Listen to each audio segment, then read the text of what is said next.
En France, on accorde l'invention du pont transbordeur ou pont à transbordeur à Ferdinand Arnaudin. Ce système de pont a pour intérêt de ne pas perturber le trafic maritime. Il consiste à faire passer d'une rive à l'autre une nacelle suspendue à l'armature métallique du pont. Ferdinand Arnaudin, conscient des difficultés de circulation sur les quais du Vieux-Port à la fin du XIXe siècle, propose un projet de pont transbordeur en juin 1899 au ministère des Travaux publics. Le pont est déclaré d'utilité publique le 8 mars 1902. L'originalité du système Arnaudin, outre ses caractéristiques techniques, provient d'un mode original d'exploitation, la concession, consistant à payer les frais de construction et à se rembourser sur la perception des taxes de transport et de visite pour l'accès au tablier. Une concession de 75 ans est accordée au constructeur en contrepartie de la prise en charge des frais de construction. Le transbordeur de Marseille était du type à contrepoids et articulation. Il fut construit en 19 mois pour relier les quais du port et de Rive-Neuve. Il fut inauguré le 15 décembre 1905. Le transbordeur est composé de 2 pylônes de 86,60 mètres de haut et de 240 tonnes chacun. À 52 mètres au-dessus de la mer, le tablier de 239 mètres relie les 2 pylônes. Une nacelle de 120 mètres carrés et de 20 tonnes fait la navette entre les rives en 1 minute 30. Le tablier du pont est accessible aux piétons via des escaliers situés à l'intérieur de chaque pylône, ainsi qu'un ascenseur installé dans le pylône nord en 1907. Le tablier donne accès à un autre escalier menant à une plateforme d'observation à 74 mètres de hauteur. Le 16 octobre 1908, M. Raybaud obtenait l'autorisation d'utiliser le kiosque déjà construit sur le tablier côté Fort Saint-Jean contre le local de la sécurité, pour y exploiter un point de vente de souvenirs et une buvette qui fut rapidement transformée en buffet-restaurant.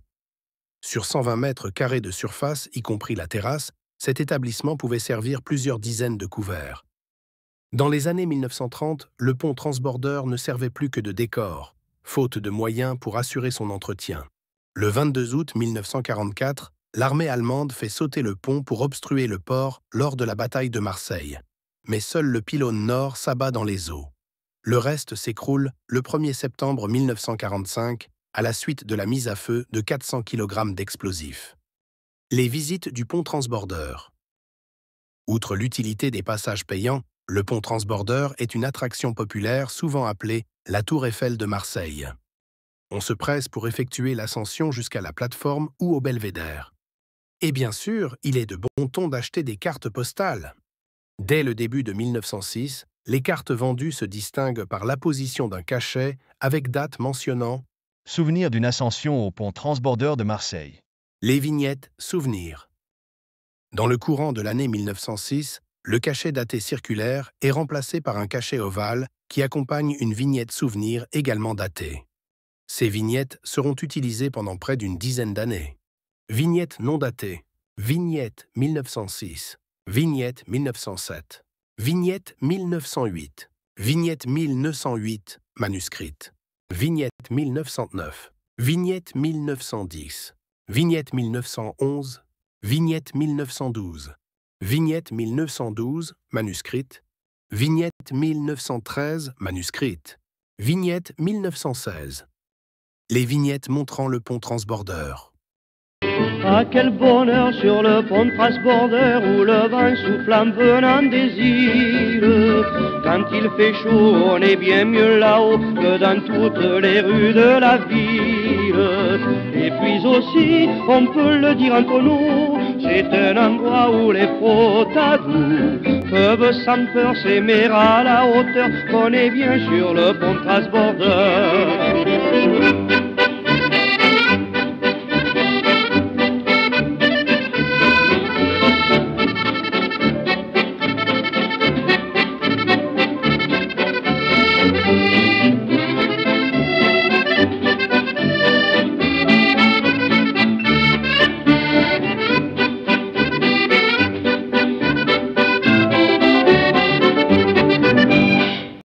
On ne peut pas évoquer Marseille et son pont transbordeur sans citer la scène culte de Marcel Pagnol.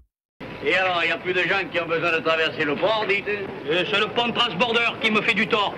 Avant qu'ils aient bâti cette ferraille, mon bateau était trop petit. Et maintenant, ils vont tous au transborder. Ah, c'est plus moderne que le ferry-boîte. Et puis, ils n'ont pas le mal de mer. Vous en avez vu, vous, des gens qui ont le mal de mer sur votre bateau? Oui, j'en ai vu. Qui? Moi. Pour une traversée de 100 mètres? Que 100 mètres? Il y a 206 mètres d'une rive à l'autre. Ah ouais. Oh, me dis, je connais bien le voyage. Ouais. Je le fais 24 fois par jour depuis 30 ans. L'Association française d'érinophilie, Arc-en-Ciel est une association de collectionneurs de vignettes non postales. Ses objectifs sont de regrouper les collectionneurs de vignettes et collections périphériques de France et de l'étranger, d'assurer la promotion de ces collections, de fournir aux membres la documentation et les informations facilitant la constitution d'une collection, et de faciliter le dialogue entre les collectionneurs ayant rejoint l'association.